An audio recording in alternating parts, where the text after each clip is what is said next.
Alhamdulillahi rabbil alamin wa bihi nasta'in ala umuri dunya waddin. Asyhadu an la ilaha illallah wahdahu la syarikalah wa asyhadu anna sayyidana Muhammadan abduhu wa rasuluh. Allahumma salli wa sallim ala sayyidina Muhammad wa ala alihi wa sahbihi ajma'in, amma ba'd. Ittaqullaha haqqa tuqatih wa la tamutunna illa wa antum muslimun. Qala Allah ta'ala fil Qur'anil Karim, a'udzu billahi minasy syaithanir rajim, bismillahirrahmanirrahim. Wa tubu ilallahi jami'a ayyuhal mu'minun la'allakum tuflihun. Wa qala Rasulullah sallallahu alaihi wasallam, talabul ilmi fariyadatun ala kulli muslimin. Sadaqallahul azim wa sadaqa rasulul karim wa nahnu ala dzalika minasyahidin wasyakirin. Hadirin kaum muslimin sidang jamaah Jumat yang dirahmati Allah, puji syukur kita kepada Allah Subhanahu wa taala atas segala limpahan rahmat dan karunia-Nya kepada kita.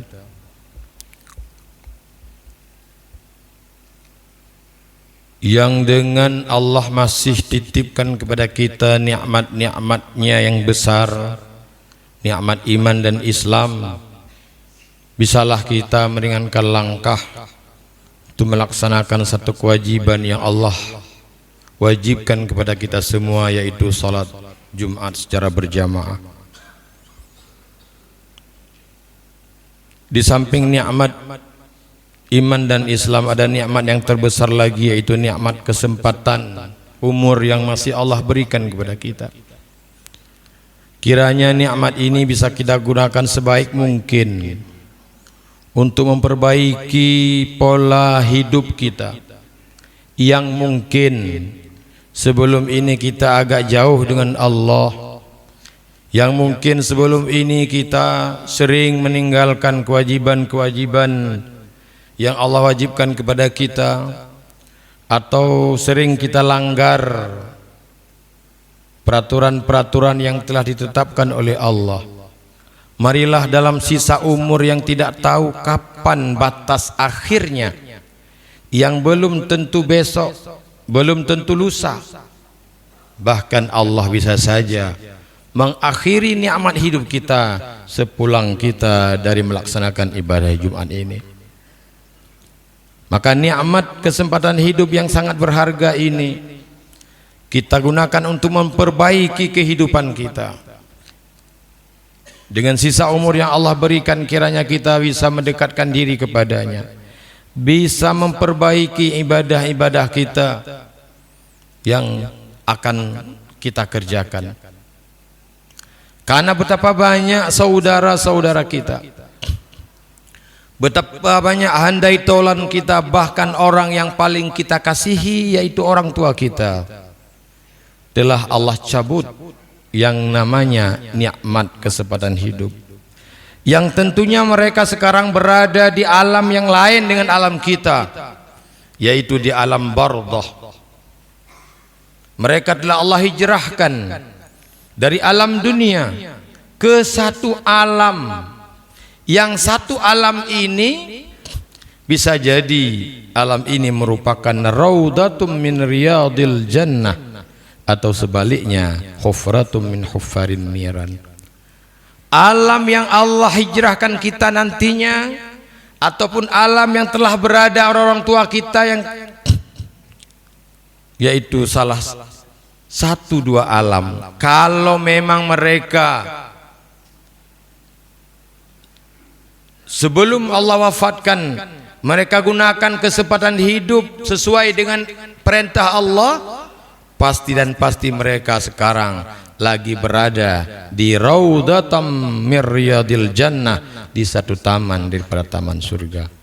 Tetapi sebaliknya, kalau orang tua kita ataupun handai tolan kita yang telah Allah hijrahkan ke sana, dalam kesempatan hidup yang Allah berikan sebelum itu tidak digunakan sebagaimana mestinya, banyak dia gunakan kepada hal-hal yang tidak berguna, ataupun dalam arti banyak dia gunakan waktu untuk melakukan pelanggaran-pelanggaran yang memang sudah dilarang oleh Allah Subhanahu wa taala. Pasti dan pasti mereka sekarang berada di satu lubang daripada lubang neraka. Tidak ada tiga. Kubur itu tidak ada tiga. Walaupun besok kita dihijrahkan ke situ, ketahuikanlah kubur itu merupakan satu daripada dua tempat. Kalau kita orang baik, pasti Allah jadikan kubur itu menjadi satu alam yang sangat bahagia, yaitu satu taman daripada taman surga. Sebaliknya, kalau kita dalam kehidupan dunia ini lalai, jauh daripada Allah, pasti dan pasti begitu kita dihijrahkan ke alam yang sesempit itu, pasti dipastikan alam itu menjadi satu lubang daripada lubang neraka. Na'udzubillah, summa na'udzubillah. Oleh karena keadaan orang tua kita yang tidak kita ketahui persis apakah dia berada di salah satu di taman-taman surga ataupun di satu lubang pada lubang neraka, maka berkewajiban bagi kita selaku anak yang ditinggalkan oleh mereka, yaitu membantu mereka, mengirim doa-doa baik kita, mengirim zikir-zikir yang terbaik kita untuk meringankan beban mereka di sana. Karena sekecil apapun yang kita kirim ke orang tua kita, baik merupakan zikir kita, baik merupakan istighfar khusus kita kepadanya, Rabbighfirli wali walidayya di setiap waktu, ataupun bermacam ibadah-ibadah yang lain yang bisa kembali pahala kepada kita, bisa kita niatkan kepada mereka. Karena mereka selalu mendambakan, selalu menunggu pelampung-pelampung yang ada pada kita.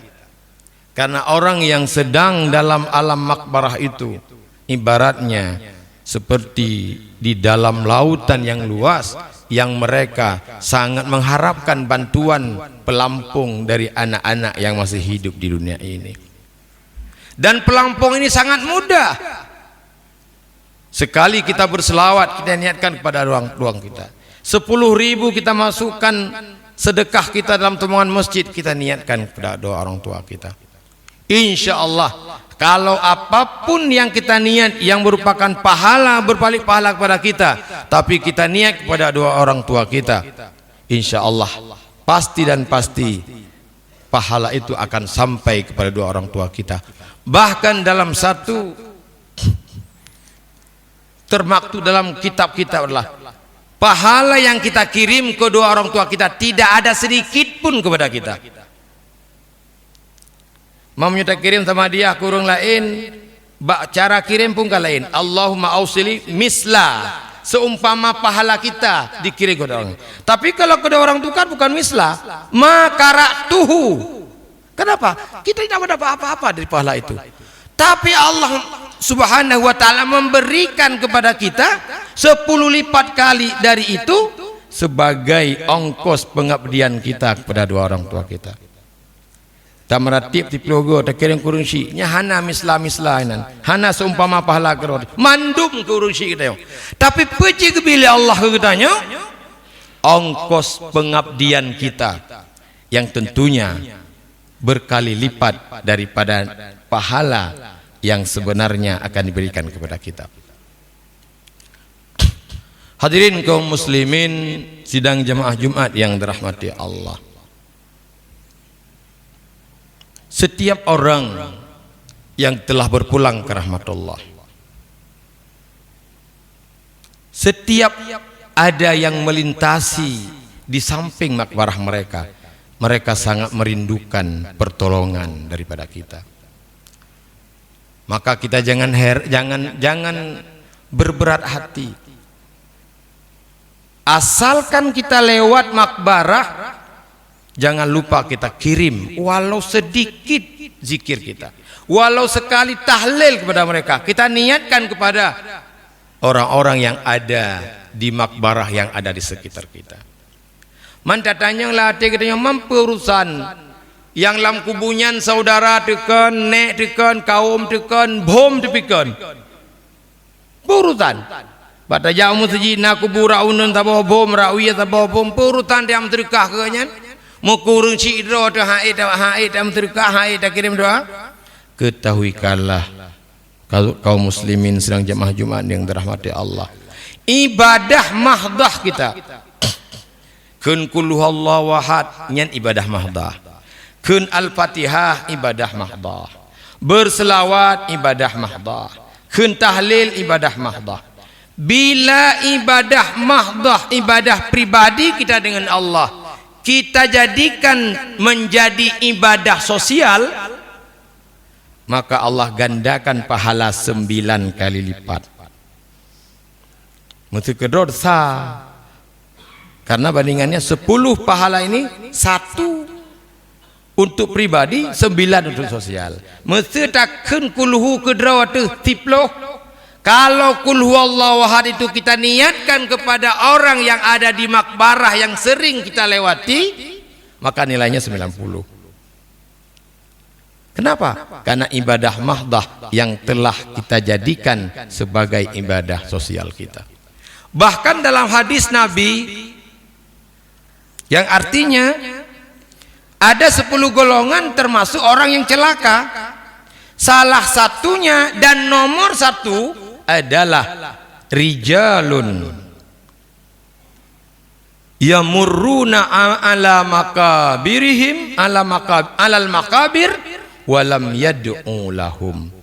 Orang yang celaka yang pertama daripada 10 golongan kata Rasulullah adalah orang-orang yang melewati perkuburan muslimin tapi tidak sempat berdoa sedikit kepada mereka. Asyaratun minal jafaf, 10 golongan termasuk orang yang celaka udib. Salah satunya dan nomor 1 kata Rasulullah adalah rijalun, orang-orang yamurru yang melewati perkuburan muslimin. Bahkan kadang kau melewati ladang jika geduk ada kubur urung muslimin, kagak pegang rumah, kagak pegang jalan, selalu kita lewati. Walam yad'u lahum, mereka tidak berdoa kepada mereka. Nyamnyuna kubu lewat hana nekun kulhu mutikrab. Oh kulhu panjang tat tirata jauh lembah honda. La ilaha illallah kan leh. Oh la ilaha panjang. Allahumma salli ala Muhammad han leh. Raunna kubu rawina kubu. Allahumma salli ala Muhammad. Cok keron. Allahumma salli ala cok keron. Allah Maha tahu niat kita. Munyunyan uro-uro tak lewati tanpa memberi doa kepada mereka, ketahuikanlah kita termasuk dalam golongan yang Rasulullah katakan termasuk orang yang merugi dalam kehidupan. Kaum muslimin sidang jamaah Jumat yang dirahmati Allah. Di awal khutbah, khatib membacakan ayat yang mengenai dengan taubat dan satu hadis yang mengenai dengan pentingnya menuntut ilmu. Antara ayat tentang taubat dan hadis tentang menuntut ilmu ada kaitan yang sangat berat, yaitu barang siapa yang telah berkomitmen diri untuk mengerjakan perintah-perintah Allah, meninggalkan larangan-larangan Allah, ataupun dalam arti orang yang telah berhijrah, orang yang sudah menjaga ibadahnya, baik ibadah fardu, sunat, lebih-lebih ibadah fardu, maka langkah awal yang harus dan wajib dia kedepankan adalah menuntut ilmu. Banyak di antara kita yang telah dianggap oleh orang lain, tapi bukan dianggap oleh dirinya seorang ahli ibadah. Salat sunat, salat berjamaah. Maka di balik ibadah dianya itu ada kewajiban lain yang mesti diawalkan, yaitu menuntut ilmu tentang ibadah yang dia lakukan. Dia telah menjaga salatnya. Menjaga salat artinya dia tidak pernah meninggalkan salatnya. Dia harus memeriksa apakah salat yang dia lakukan itu benar seperti aturan yang telah diajarkan oleh Rasulullah. Banyak lu di antara kitanya, karena pemantang praktek ibadah kitanya begitu berubah bentuk ibadah, berubah pula ilmunya. Tanya sembahyang tidur kiban ilmiah sembahyang tidur. Gutanya sembahyang berjamaah kiban ilmiah sembahyang berjamaah. Gutanya ka sakit hanjit tak sembahyang li tiradang payah sembahyang tiradu pakiban ilmiah cuma sembahyang tiradu. Salah-salah. Satu saja kekurangan dari peraturan itu. Misi contoh. Gutanya sembahyang berjamaah. Dalam berjamaah itu ratusan masalah yang terjadi. Balam berjamaahnya na istilah masbu nya pakai ban hukum contohnya. Contoh mesti sabo. Karena dalam waktu yang sangat singkat ini orang masbu wajib berempat rukun. Tapi dikala peraturan itu tidak terjaga, tengah ruku agaknya kagak bedah imam. Artinya dia telah mengerjakan sesuatu yang membatalkan salat. Artinya pemakna yang membatalkan salat umurun yata'addi ila admish fi nadri syar'i, yang gekeun batu sembahyang walau dengan satu syarat yang kecil, yaitu tidak dipandang, tidak dihitung pada pandangan syara. Mestiran sembahyang berjamaah hana sesuai syarat berjamaah, hana ada depu biar dia beut kiban sembahyang juga deh. Kalau rukuk emang rukuk aja gede, rukuk dawa. Padahal katanya masuk contoh syarat kecil. Padahal dia telah mengurangi satu syarat, yang dengan mengurangi satu syarat itu bisa membatalkan salat. Pemakna batu sembahyang tidak dihitungnya salat pada pandangan syara. Ada kana lipat musallatat, ada kana lipat kana tu patutat bak syara galam gucontreng sembahyang dron. Kelemanan hai tungku iron du aurat ya nyok kita tarik tigang sembahyang kita tarik kepala le assalamualaikum bunuh alam, padahal pada pandangan syara belum dihitung. Hana sembahyang lam wala tabra'u dhimmah, hana lepas dhimmah lam. Mamnya hana lepas dhimmah wajib sembahyang lain.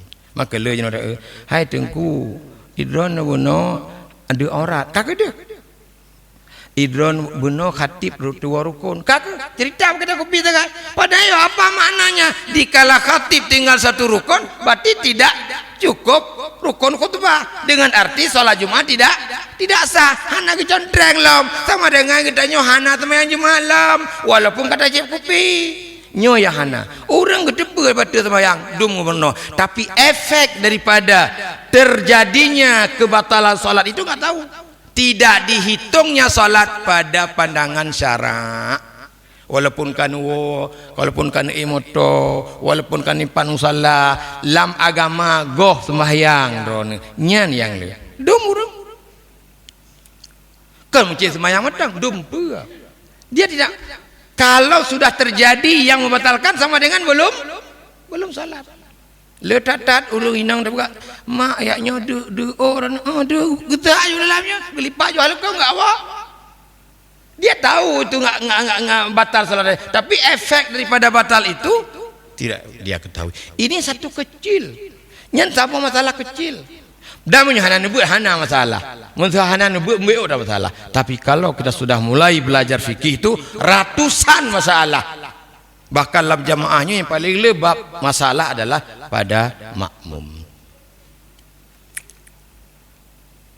Ini sebagian kecil. Ada juga masalah yang harus diketahui oleh orang abid. Nah, mungkin ini ilmu baru. Maksudnya jarang kita dengar. Ada satu bagi orang abid. Orang abid ini kan menggunakan waktu dia untuk salat aja. Saya nawate semayang. Ada satu yang sering dilakukan adalah antara adzan subuh dan qamat subuh setelah sunat fajar dilarang salat sunat yang lain. Makruh salat sunat antara adzan subuh dan qamat subuh selain sunat fajar. Ya mungkin kita kena hendak terima ngondom. Mam paling depan demi. Mamnya hadiah lupa cik. Bak kitab nak buka. Kena urang kadang-kadang lebih-lebih nak tanya long nawaten laminati Allahu akbar. Ya kali apa aja beno. Lu tali nawaten pemati Allahu akbar. Nawaten sebenarnya Allahu akbar. Pun bergete ruku ana waga tujuh napa ga tumanina hana tahu hana boleh tahu pokoknya bulu rakaat. Tidak sunat. Hana pahala. Le pahala hana semayang. Le semayang sunat dua. Hana meratib baik gede. Penting baik bengih go hana maklum. Kena wadalah baca pulau. Padahal duduk menunggu salat itu adalah dihitung dalam kategori salat. Manadzala fis salah man tadara fis salah. Senantiasa kita dianggap dalam salat selama menunggu salat. Jadi lin sembahyang ron 2 rakaat sunat fajar dilai kamak baca kanana saudara gedanyo nyampe begini. Padahal tentang subuh ini dianjurkan berlama-lama menunggu salat, sehingga sunat fajar ini dianjurkan oleh Rasulullah salat di rumah. Puh hikmah sunat fajar yang sunat ada di rumah, karena masal dulu muazzin belum pernah akan qamat sebelum Rasulullah muncul. Rasulullah sembahyang sunat fajar di rumah, dan kitanya pun sunat punya mungkin sunat fajar di rumah, kemudian kita berangkat. Mama you know sembahyang fajar rumah terus kuno ka sallallahu ala katlawud. Karena kita sangat bukan sangat je dengan kamat. Asal kali sembahyang dia madin kamat. Hak kamat itu adalah hak imam sepenuhnya. Yang terakhir, kamu jadi buat cabak fikih pada yang ketiga memang ya. Ada satu syarat yang harus diketahui oleh orang abid. Kamu nyuruh anak abid, uruh anak ibadah pun boleh dua. Anak sembahyang. Salat walaupun sunat sekalipun atas nama ibadah yang bukan akad, nomor yang paling pertama adalah mengenal waktu. Mungkin salat fardu katanya hana perlihat tapi kili karena muadzin rata sagu adzan. Ada salat sunat orang kadang-kadang salat sunat dia tak pandang waktu. Kalau salat dia enggak mau tahu waktu, walau masuk dalam waktu tidak sah. Salah satunya contoh salat Isra.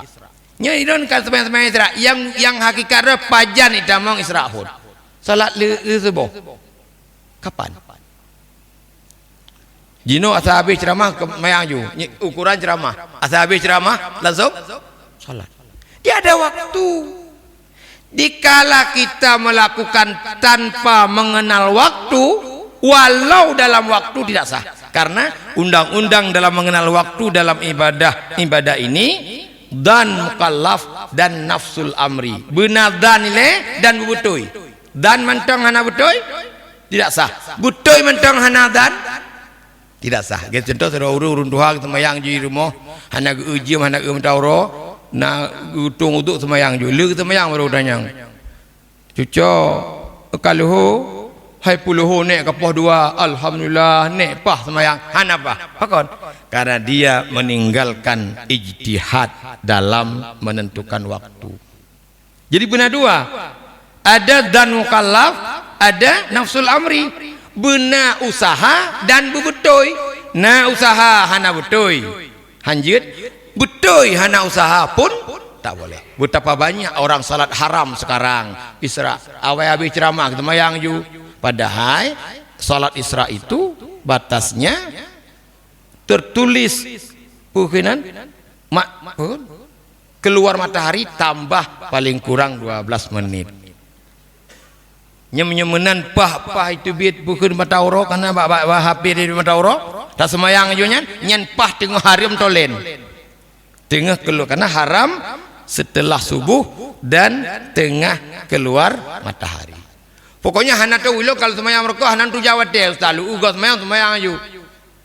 Makanya harus belajar waktu dan waktu itu tidak sama. Mujino Isra kenapa tujuh? Tak semayang itu ngotujuh karena habis ceramah itu ngotujuh kilawat harim. Malah na pendapat mukruh tahrim tak ada mukruh tahrim, tak ujung-ujung harim cir. Oleh karenanya hadirin kaum muslimin sidang jamaah Jumat yang dirahmati Allah, kalau kita sudah mengkomitmen diri untuk bertobat, maka carilah guru-guru kita untuk kita belajar sehingga salat kita, ibadah kita diterima oleh Allah Subhanahu wa taala. Kalau lebih-lebih tidak sampai 2 bulan lagi kita akan memasuki bulan Ramadan. Kita berkomitmen untuk melakukan ibadah puasa. Bagaimana kita caranya? Kita belajar dengan benar tentang puasa. Dan kita belajar pula bagaimana solusi tentang kesalahan-kesalahan kita yang telah lalu tentang bab puasa. Taubat orang dari puasa itu nyan celeng pukuntung bruhnyo sampai apa gak 5 boh ini dibatok. Bahkan karena orang yang tinggal puasa dulu kalau mau taubat dia wajib membayar fidyah berapa tahun selang yang telah dia tinggalkan. Waktu SMA dengan yang mempuasa tinggal rencana bayi kila aju 1 hari untuk 1 tahun 7 mok. Memuri 78 dengan puasa kalau dah katain hati tetap mok beras dan tidak akan diterima taubat kita sebelum itu terbayar. Memunyonya tapakat bayi mandum nyan sosialisasi ke masyarakat mandum hana payah bantu lego ke beri dalam tabungan bukan lambeng berasnya sip ngau dengan pura mentang nah beri bacut gulam megeno niat juga kepada orang 1 hari untuk 1 tahun selang 7 on nekali ju nekali padu ton muselang padu uro dengan puasa jamun. Makanya makna taubat itu bukan tubab, makna taubat itu adalah bongkar masa lalu kita sehingga kita kalaulah nanti kita berpulang kepada Allah bisa bersih daripada segala dosa dan beban yang telah kita bebani diri sendiri sebelum kita bertobat kepada Allah Subhanahu wa taala. Semoga khutbah dan yang singkat pikir lebih wadah khutbah yang singkatlah memberi pelajaran bagi khatib sendiri dan kalaulah boleh kita amalkan dalam kehidupan kita sehari-hari. Alhamdulillah, alhamdulillahirabbil alamin wa bihi nasta'in ala umuri dunya waddin. Asyhadu an la ilaha illallah wahdahu la syarikalah wa asyhadu anna sayyidana Muhammadan abduhu wa rasuluh. Allahumma shalli wa sallim ala sayyidina Muhammad wa ala alihi wa sahbihi ajma'in. Ittaqullaha haqqa tuqatih wa la tamutunna illa wa antum muslimun. Qala Allah ta'ala fil Qur'anil Karim fi Qur'anil Karim a'udzu billahi minasyaitonir rajim bismillahirrahmanirrahim qul huwallahu ahad Allahus samad lam yalid wa lam yulad wa lam yakul lahu kufuwan ahad. Barakallahu li wa lakum fil Qur'anil azim wa nafa'ani wa iyyakum bima fihi minal ayati wa dzikril hakim wa taqabbala minni wa minkum tilawatahu innahu huwal ghafurur rahim.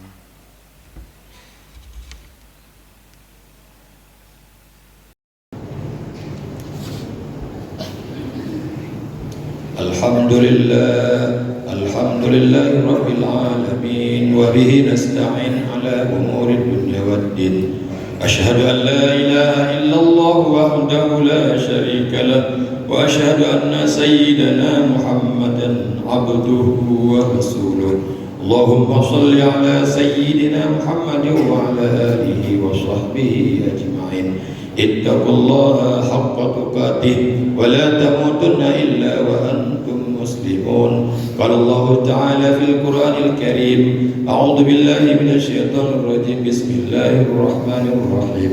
إن الله وملائكته يصلون على النبي يا أيها الذين آمنوا صلوا عليه وسلموا تسليما. اللهم اغفر للمسلمين والمسلمات والمؤمنين والمؤمنات الأحياء منهم والأموات برحمتك يا أرحم الراحمين.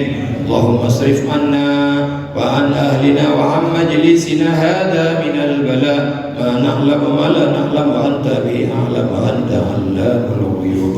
اللهم ربنا آتنا في الدنيا حسنة وفي الآخرة حسنة وقنا عذاب النار. ولذكر الله